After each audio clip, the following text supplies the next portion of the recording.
اعوذ باللہ من الشیطان الرجیم بسم اللہ الرحمن الرحیم لن تنالوا البر حتى تنفقوا مما تحبون۔ سورۃ آل عمران کی آیت نمبر 92۔ تو گزشتہ آیت میں یہ بتلایا گیا تھا کہ قیامت کے آخرت کے عذاب سے بچنے کے لیے اگر کفار یہ خواہش کریں کہ ساری زمین کے بقدر ان کے پاس سونا ہو اور وہ اس کو کیا کریں، اپنے عذاب سے فدیے کے طور پر دے دیں، تو بھی ان کی طرف سے قبول نہیں کیا جائے گا۔ تو اب مسلمانوں کو حکم دیا جا رہا ہے اسی ضمن میں کہ اللہ تعالیٰ کی محبت کو حاصل کرنے کا ایک طریقہ کیا ہے کہ اللہ کی راہ میں خرچ کریں۔ لن تنالوا البر حتى تنفقوا مما تحبون، یعنی ہرگز تم نہیں پہنچ سکتے، ہرگز نہ پہنچ سکو گے البر، نیکی کو، کمال نیکی کو، ٹھیک ہے، حتی تنفقوا مما تحبون، یہاں تک کہ تم خرچ کرو ان چیزوں میں سے کچھ، من تبعیض کے لیے، ان چیزوں میں سے کچھ تحبون تم پسند کرتے ہو، جو چیزیں تم پسند کرتے ہو۔ پھر بکسر الباء، یعنی کسی چیز کو کامل طریقے سے کیا کر دینا، ادا کر دینا، کسی چیز کو کامل طریقے سے کیا کرنا، ادا کرنا، یا کامل طریقے سے حق کو ادا کرنا، کامل طریقے سے حق، کسی چیز کا حق کیا کرنا، ادا کرنا۔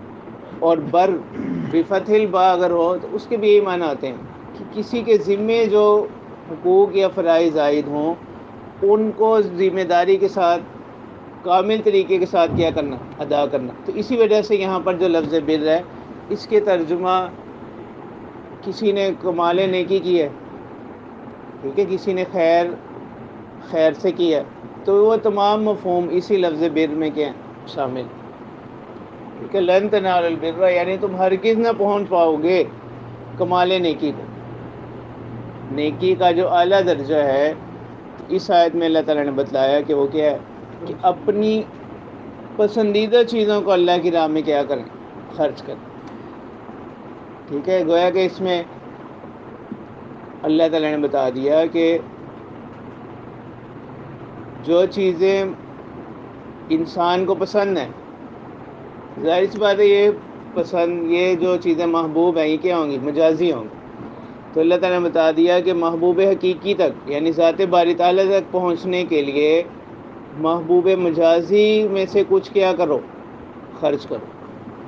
وما تنفقوا من شيء، اور جو کچھ بھی تم خرچ کرو گے فإن اللہ به علیم، تو اللہ تعالیٰ اس کو جاننے والے ہیں، اللہ تعالیٰ اس کو جاننے والے ہیں۔ تو اب یہاں پر یہ جو لفظ بر ہے یہ جمہور کے قول کے مطابق، یعنی لفظ بر سے کیا مراد ہے، جمہور کے قول کے مطابق یہ تمام صدقات کو شامل ہے، چاہیں صدقات واجبہ ہوں جیسے زکوٰۃ ہے یا نذر معین وغیرہ، چاہے صدقات نافلہ ہوں، دونوں کو یہ لفظ کیا ہے، شامل۔ اسی طرح ایک بات تو یہ ہوگی، دوسری بات یہاں پر یہ ہے کہ حتیٰ تنفقوا مما تحبون، کہ کون سی چیز خرچ کریں،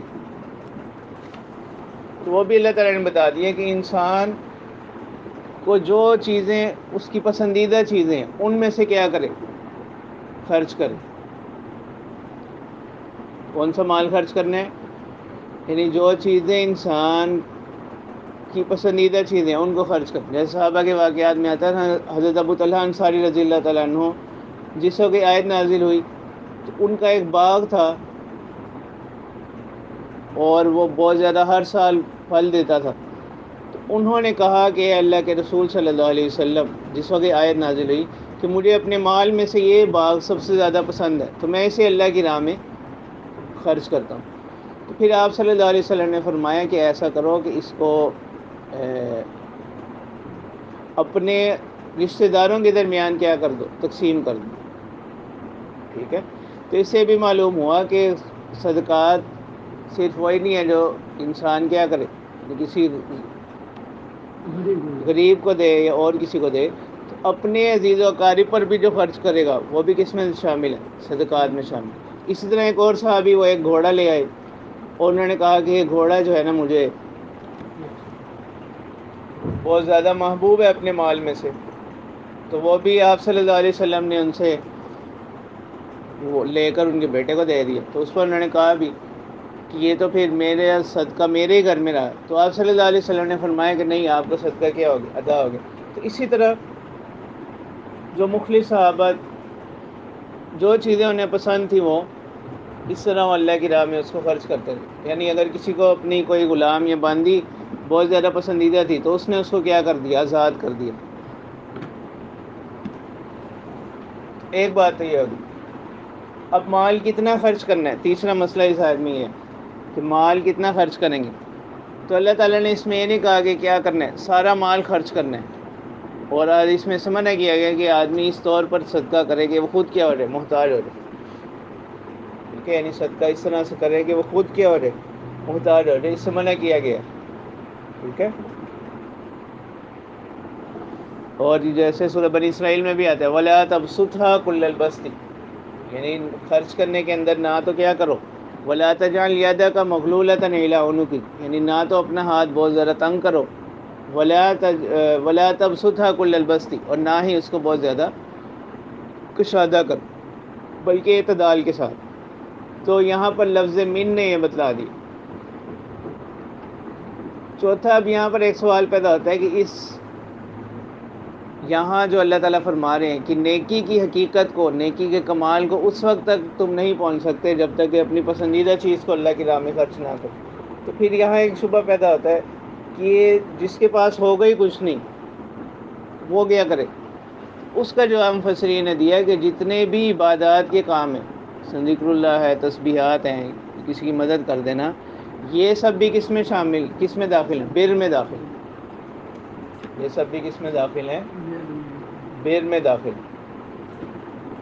مثلا کسی کو کھانا کھلا دیا، جو بھی کچھ بھی کھلا دیا، جیسے حدیث مبارکہ میں بھی آتا ہے نا اتقوا النار ولو بشق تمرۃ، اگرچہ کھجور کے ایک ٹکڑے کے ساتھ ہی ہو. تو یہ ہو گئی. اب یہاں چوتھی بات کہ مال محبوب سے کیا مراد ہے. مال محبوب سے مراد وہ ہے کہ جو چیزیں انسان کو کیا ہوں؟ پسندیدہ ہوں. اب اس میں کثرت یا قلت کا تعلق نہیں، کہ یعنی جو چیز انسان کو کیا ہو، زیادہ پسند ہو، اس کو کیا کرے؟ اللہ کی راہ میں خرچ کرے. اب چاہے وہ کیا ہو، قلیل ہو یا کثیر، کیونکہ اللہ کے ہاں اصل چیز جو ہے وہ کیا ہے؟ نیت اور اخلاص کو دیکھا جاتا ہے.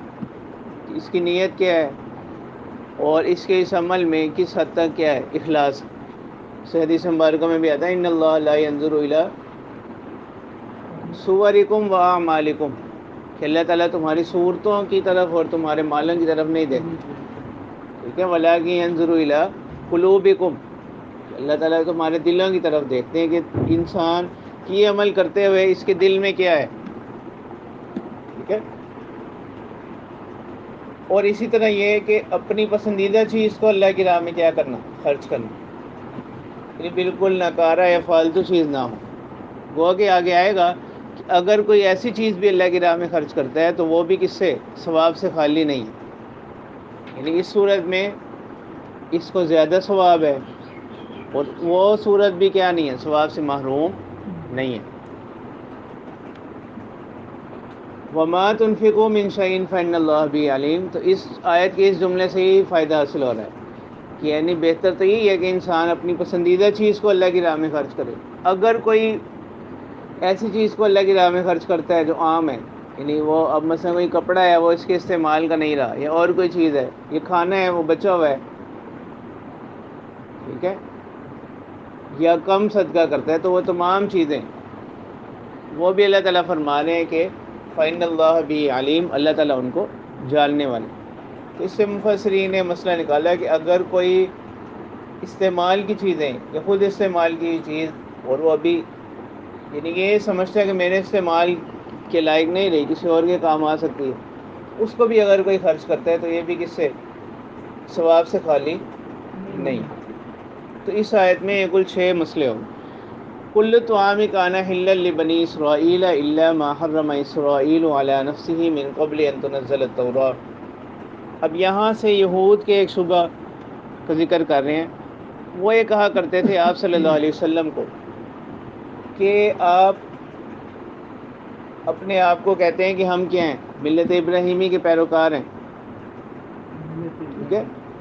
تو پھر آپ اپنے اوپر بہت سی ان چیزوں کو آپ نے کیا کر رکھا ہے، حلال کر رکھا ہے، جو حضرت ابراہیم علیہ السلام اور تمام انبیاء نے اپنے اوپر کیا کر رکھی تھی، حرام کر رکھی تھی۔ اور اگر آپ یہ کہتے ہیں کہ اب ان کی حرمت کیا ہو گئی ہے، منسوخ ہو گئی ہے، تو پھر تو آپ کا یہ دعویٰ کیا نہیں ہوگا، صحیح نہیں ہوگا کہ ہم کیا ہیں، ملت ابراہیمی کے پیروکار۔ ایک بات تو یہ کہتے تھے، اس کا جواب اللہ تعالیٰ دے رہے ہیں کل طعام کان حلا لبنی اسرائیل، کہ پہلی بات تو یہ کہ یہ جو آپ دعویٰ کر رہے ہیں کہ ہم کیا ہیں، ملت ابراہیمی کے پیروکار ہیں، یہود سے کہا جا رہا ہے، اور یہ چیزیں ملت ابراہیمی میں کیا تھیں، حرام تھیں، اس پر کیا لے کر آؤ، کوئی دلیل لے کر آؤ، ٹھیک ہے؟ تو اللہ تعالیٰ اسی چیز کو بیان کر رہے ہیں، کل طعام کان حلا لبنی اسرائیل، کہ ہر قسم کا کھانا وہ کیا تھا، حلال تھا بنی اسرائیل کے لیے، الا ما حرم اسرائیل علی نفسہ، مگر وہ جس کو حرام کیا حضرت یعقوب علیہ السلام نے۔ یہ اسرائیل حضرت یعقوب علیہ السلام کا لقب ہے، علی نفسہ، اپنی ذات پر، من قبل ان تنزل التوراۃ، اور وہ چیزیں جو حرام ہوئی ہیں تورات نازل ہونے کے بعد، تو تورات نازل ہونے سے پہلے تو وہ بھی کیا تھی، حلال تھی۔ یعنی دو چیزیں ہوگی نا، کل طعام کان حلا لبنی اسرائیل، کہ ہر قسم کے کھانے کی چیزیں وہ کیا تھیں، حلال تھی بنی اسرائیل کے لیے، مگر وہ جس کو حرام کیا اپنے نفس پر حضرت یعقوب علیہ السلام نے، من قبل ان تنزل التوراۃ، اور وہ چیزیں جو تورات نے حرام کی، تو تورات کے نازل ہونے سے پہلے وہ کیا تھی، حلال تھی۔ تورات کے نازل ہونے سے پہلے وہ کیا تھی، حلال تھی۔ اور حضرت ابراہیم علیہ السلام کا جو زمانہ ہے وہ تو کیا ہے، نزول تورات سے پہلے کا ہے، بعد کا ہے، پہلے کا ہے۔ تو یہ چیزیں اس وقت کس طرح سے حرام ہوگی؟ ٹھیک ہے، حرام تو چیزیں وہ ہیں جو حضرت یعقوب علیہ السلام نے اپنے اوپر، ٹھیک ہے، جس طرح کچھ چیزیں تھیں، ان کو بیماری تھی، انہوں نے نظر مانی کہ اگر میں اس سے درست ہو جاؤں تو میں اونٹ کے گوشت کے بارے میں آتی یہ نہیں کھاؤں گا، ٹھیک ہے۔ اور باقی کچھ چیزیں جیسے قرآن مجید میں بھی آتا ہے، وَعَلَى الَّذِينَ هَادُوا حَرَّمْنَا كُلَّ ذِي ظُفُرٍ وَمِنَ الْبَقَرِ وَالْغَنَمِ حَرَّمْنَا عَلَيْهِمْ شُحُومَهُمَا أَوِ الْحَوَايَا أَوْ مَا اخْتَلَطَ بِعَظْمٍ۔ تو یہ کچھ چیزیں وہ ہیں جو تورات میں حرام کی گئیں، تو تورات کے نازل ہونے سے پہلے تو ان پر کیا تھا، کوئی چیز حرام ہی نہیں تھی۔ اور اگر یہ یہود کہتے ہیں کہ حضرت ابراہیم علیہ السلام نے اپنے اوپر حرام ٹھہرا رکھی تھی، تو ان کا یہ دعویٰ کیا ہے، غلط، ان کا یہ دعویٰ غلط ہے۔ قُلْ فَأْتُوا بِالتَّوْرَاةِ، تو آپ کہہ دیجئے تورات لے کر آؤ، فَاتْلُوهَا، اور اس کو پڑھو، ان کنتم صادقین، اگر تم اپنے اس دعوے میں سچے ہو۔ تو لہٰذا فَمَنِ افْتَرَىٰ عَلَى اللَّهِ الْكَذِبَ مِن بَعْدِ ذَلِكَ فَأُولَٰئِكَ هُمُ الظَّالِمُونَ، جو کوئی بھی اللہ پر بہتان باندھے جھوٹا، من بعد ذالک، اس کے بعد بھی، فَأُولَٰئِکَ، یعنی یہ سب جان لینے کے بعد، فَأُولَٰئِکَ هُمُ الظَّالِمُونَ، تو یہی لوگ ناانصافی کرنے والے ہیں، فَأُولَٰئِکَ هُمُ الظَّالِمُونَ، یہی لوگ ناانصافی کرنے والے ہیں، ظلم کرنے والے ہیں۔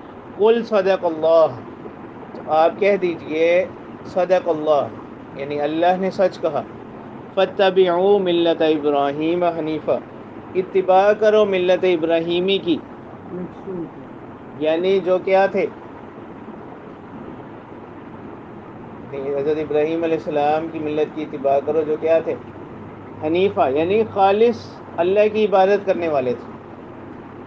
حنیفہ یعنی وہ یکسو ہو کر خالص اللہ ہی کی عبادت کرنے والے تھے، اللہ کے دین پر چلنے والے تھے۔ تو یہ تو اس صورت میں ہوگا جب حنیفاً حال ہو کس سے، ابراہیم سے، ٹھیک ہے۔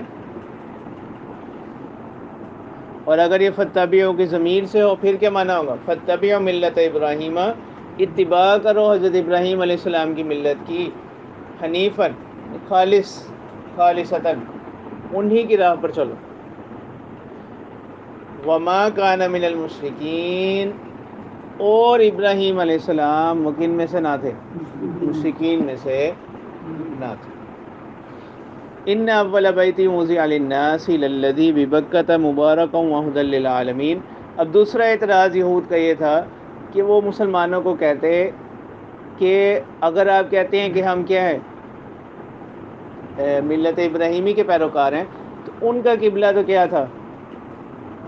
بیت المقدس تھا، اور تمام انبیاء بیت المقدس کی تعظیم کیا کرتے تھے، اور تم نے اس کو چھوڑ کر کس کو؟ بیت اللہ کو اپنا قبلہ بنا لیا۔ اس کا جواب اللہ تعالیٰ نے دیا ان اول بیت وضع للناس، کہ پہلا گھر جو بنایا گیا لوگوں کے لیے۔ اب یہاں دونوں احتمال ہیں کہ پہلا گھر عبادت کے لیے، یا پہلا گھر با اعتبار مکان، زمان و مکان کے، دونوں قول موجود ہیں۔ ٹھیک ہے، جیسے حضرت علی رضی اللہ تعالیٰ عنہ وہ فرماتے ہیں کہ عبادت کے لیے جو سب سے پہلا گھر بنایا گیا وہ بیت اللہ، ٹھیک ہے۔ اور بعض حضرات عبداللہ بن عمر رضی اللہ تعالیٰ عنہ، ان حضرات کی رائے یہ ہے کہ سب سے پہلے گھر جو زمین پر مطلقاً بنایا گیا وہ بیت اللہ۔ اس میں دونوں قول موجود ہیں۔ ان اول بیت وضع للناس، بیت المقدس کے بعد بنایا گیا، ٹھیک ہے۔ بیت المقدس اور اس کے درمیان 40 سال کا عرصہ جو ہے نا وہ بتایا جاتا ہے۔ ان اول بیت وضع للناس، پہلا گھر وضع للناس جو بنایا گیا لوگوں کے لیے، للذی ببکۃ، وہ ہے جو کہاں پر ہے؟ مکہ میں، ٹھیک ہے، مبارکن، اور وہ گھر ایک صفت اس کی یہ ہوگی نا کہ وہ کیا ہے؟ پہلا گھر۔ دوسری صفت مبارکن، کہ وہ کیا ہے؟ بابرکت، کیا ہے؟ اب برکات ظاہری بھی ہیں۔ برکات ظاہری تو کیا ہیں؟ یجبا الیہ ثمرات کل شیء، کہ ہر چیز کے جو اثرات ہیں، اس کے جو منافع ہیں، وہ وہاں پر کھینچے چلے آتے ہیں۔ اب باوجود یہ کہ مکہ کا جو علاقہ ہے وہ کیا تھا؟ غیر ذی زرع، یعنی وہاں پر کوئی کھیتی نہیں تھی، بنجر زمین تھی، لیکن پھر بھی وہاں ہر جہان کی چیز وہاں پر کیا ہوتی ہے؟ میسر ہوتی ہے، اور وہ کثیر مقدار میں کیا ہے؟ میسر ہے، ٹھیک ہے۔ باوجود یہ کہ وہ کیا تھا؟ ایک بنجر علاقہ، لیکن وہاں پر دنیا کے ہر قسم کے میوے اور ہر قسم کی چیزیں وہاں پر کیا ہوتی ہیں؟ دستیاب ہوتی ہیں۔ یہ تو اس کی، پھر اسی طرح وہاں پر ایک نماز پڑھنے کا ثواب 1,00,000 نمازوں کے برابر ہے حرم کے اندر، ٹھیک ہے۔ یہ تو اس کی یعنی ثمرات کا وہاں زیادہ ہونا، یہ اس کی برکات ظاہری ہوگی، اس کا امن والا ہونا، ٹھیک ہے۔ کہ اسلام سے پہلے بھی وہ حرم کے اندر کس کو؟ قتل و قتال کو برا سمجھتے تھے، ٹھیک ہے۔ اور اگر کوئی کسی کا قاتل وہاں آ جاتا تو مقتول کے ورثاء جب تک وہ حرم میں ہوتا اس سے بدلہ نہیں لیتے تھے۔ تو یہ اس کی برکات ظاہری ہوگی۔ اور برکات باطنی کہ وہاں پر اللہ تعالیٰ نے اس کا درجہ اس قدر بلند کیا کہ وہاں ایک نماز کا ثواب 1,00,000 نمازوں کے ثواب کے برابر رکھا گیا، ٹھیک ہے۔ پھر جو وہاں جا کر کیا کرتا ہے؟ حج کرتا ہے، تو اس کے بارے میں کیا آتا ہے کہ وہ اس طرح پاک صاف ہو جاتا ہے جیسا کہ وہ کیا ہوا ہو؟ ابھی پیدا ہوا ہو، ٹھیک ہے۔ اسی طرح اور بہت سی وہاں کیا ہے؟ برکات باطنی اللہ تعالیٰ نے، تو دونوں طرح کی برکات۔ وَہُدًى لِلْعَالَمِينَ، اور یہ کیا ہے؟ مقام ہدایت ہے کس کے لیے؟ جہان والوں کے لیے۔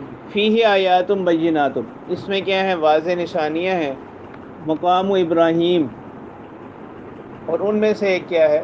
مقام ابراہیم۔ مقام ابراہیم وہ پتھر ہے جس پر حضرت ابراہیم علیہ السلام نے بیت اللہ کی تعمیر کی تھی۔ اس کے بارے میں آتا ہے کہ اس پر ان کے قدموں کے نشانات کیا ہو گئے تھے؟ ثبت ہو گئے تھے، یعنی ان کے نشان، قدموں کے نشان اس پر ظاہر ہو گئے، ٹھیک ہے۔ تو بعد میں وہ پتھر اسی طرح چلتا آیا، تو اب انہوں نے اس کو ایک صندوق کے اندر رکھا ہوتا وہیں پر، ٹھیک ہے۔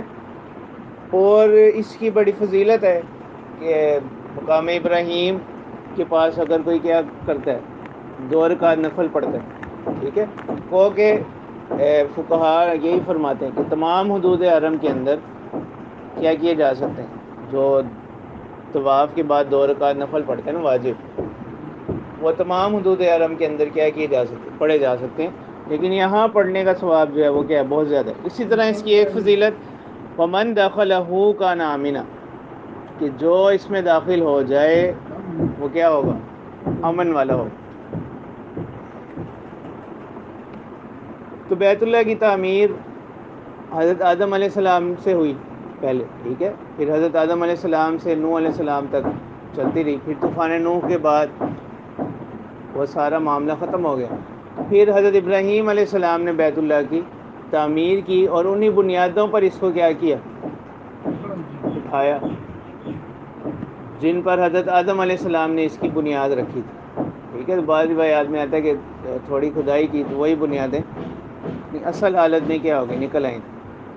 اور وہ جس پتھر پر اس بنایا تھا انہوں نے بیت اللہ کی تعمیر کی، وہ اس پتھر کی کرامت، تو ان کا معجزہ یہ ہوا کہ وہ جیسے جیسے وہ اوپر جاتا گیا تو وہ پتھر بھی، جیسے جیسے تعمیر اوپر جاتی گئی تو وہ پتھر بھی بلند ہوتا گیا۔ تو حضرت ابراہیم علیہ السلام کے بعد پھر اس کو بنو جرہم نے تعمیر کیا، ٹھیک ہے، بیت اللہ کی، اس عمالقہ نے، پھر قریش نے تعمیر کی، وہ جو واقعہ آپ صلی اللہ علیہ وسلم کے بچپن کا واقعہ ہے، ٹھیک ہے۔ تو اس وقت انہوں نے کچھ حصہ جو ہے وہ بیت اللہ کی، پہلے 2 دروازے تھے، ایک تو انہوں نے ایک دروازہ رکھا تاکہ اور اس کو اونچا رکھا تاکہ ہر کوئی جو ہے نا اب اس میں کیا نہ ہو سکے، جا نہ سکے، جس کو ہم لوگ بھیجیں صرف وہی لوگ جائے گا، یعنی وہاں کے جو سردار تھے انہوں نے فیصلہ کیا۔ اور ایک انہوں نے کچھ حصہ جو تھا وہ بیت اللہ کی تعمیر میں، جو حضرت ابراہیم علیہ السلام کی تعمیر تھی اس میں شامل تھا، لیکن انہوں نے اس کو کیا کر دیا، انہوں نے اس کو جو ہے نا وہاں پر ایک دیوار کر دی تھی تعمیر میں، اس کی بھی وجہ بعض کتابوں میں بیان کی جاتی ہے کہ انہوں نے یہ شرط رکھی تھی کہ اس میں ہم ایسا پیسہ استعمال کریں گے کہ جس میں کیا نہیں ہوگا، کسی بھی قسم کا کوئی حرام عنصر نہیں ہوگا، یعنی وہ سودی مال نہیں ہوگا، تو وہ کم ہو گئے، تو اس وجہ سے انہوں نے کیا کر دیا، یعنی اس کچھ حصہ جو ہے نا اس تعمیر سے الگ ہو گیا، البتہ انہوں نے وہاں بطور نشانی کے کچھ کیا کر دی، دیوار کر دی، ٹھیک ہے۔ تو اسی وجہ سے حدیث مبارکہ میں آتا بھی ہے کہ حضرت عائشہ رضی اللہ تعالیٰ عنہ فرماتی ہیں کہ اللہ کے رسول صلی اللہ علیہ وسلم نے فرمایا کہ اگر مجھے اس بات کا اندیشہ نہ ہوتا کہ ابھی اسلام نیا نہیں آیا ہے اور لوگ کہیں گے کہ یہ کیا، انہوں نے کیا کیا، اپنے دین کو ہی بدل دیا، تو میں دوبارہ اس کو کیا کرتا، اسی بنیادوں پر اٹھاتا جس پر حضرت ابراہیم علیہ السلام نے کیا کی، بنا کی، ٹھیک ہے۔ تو یہ عبداللہ بن زبیر رضی اللہ تعالیٰ عنہ نے بعد میں یہ کیا بھی، ٹھیک ہے، لیکن پھر جب دوبارہ حملہ ہوا اور حجاج بن یوسف کے وقت میں، تو پھر دوبارہ جو ہے نا وہ سلسلہ ختم ہو گیا، اور اسی پر اس نے پرانی بنیادوں پر ہی کیا کی، تعمیر کی، ٹھیک ہے۔ تو پھر یہ دوبارہ بعد میں اور خلفاء کے دور میں بھی، کیونکہ جب بھی کوئی خلیفہ بنتا اس کی یہ خواہش ہوتی تھی، تو پھر حضرت امام مالک رحمہ اللہ کے دور میں بھی یہ مسئلہ ہوا کہ ان کی خواہش تھی کہ دوبارہ اس کو کیا کیا جائے، کہ آپ صلی اللہ علیہ وسلم کی اس خواہش کی وجہ سے جو حدیث مبارکہ میں ذکر کی گئی، اس کو اسی بنیادوں پر بنایا جائے، تو پھر امام مالک رحمہ اللہ نے اسے منع کر دیا تھا کہ اس طرح کیا ہوگا، انہوں نے کہا کہ پھر اس کو لوگ اپنی تفریح کا ایک ذریعہ بنا لیں گے کہ ہر جو بھی حکمران یا خلیفہ آئے گا وہ بیت اللہ کی نئے سرے سے کیا کرتا جائے گا، تعمیر کرتا، پھر لہٰذا انہوں نے کہا کہ اسی پر اس کو کیا رکھا جائے، باقی رکھا جائے، تو تب سے پھر اب تک وہ اسی طرح چلا آ رہا۔ وَلِلَّهِ عَلَى النَّاسِ حِجُّ الْبَيْتِ مَنِ اسْتَطَاعَ إِلَيْهِ سَبِيلًا، اور اللہ کے لیے لوگوں پر لازم ہے حج البیت، بیت اللہ کا حج، من استطاع الیہ سبیلا، جو استطاعت رکھتا ہو اس کی طرف راستے کی قدرت رکھتا ہو، ٹھیک ہے، یعنی جو حج کی شرائط ہیں وہ تمام اس میں پائی جاتی ہوں۔ ومن کفر فإن اللہ غنی عن العالمین، اور جو ان تمام باتوں کے بعد اب کیا کرے، انکار کرے تو اللہ تعالیٰ جہان والوں سے بے نیاز ہے۔ جب ہم کام کرتے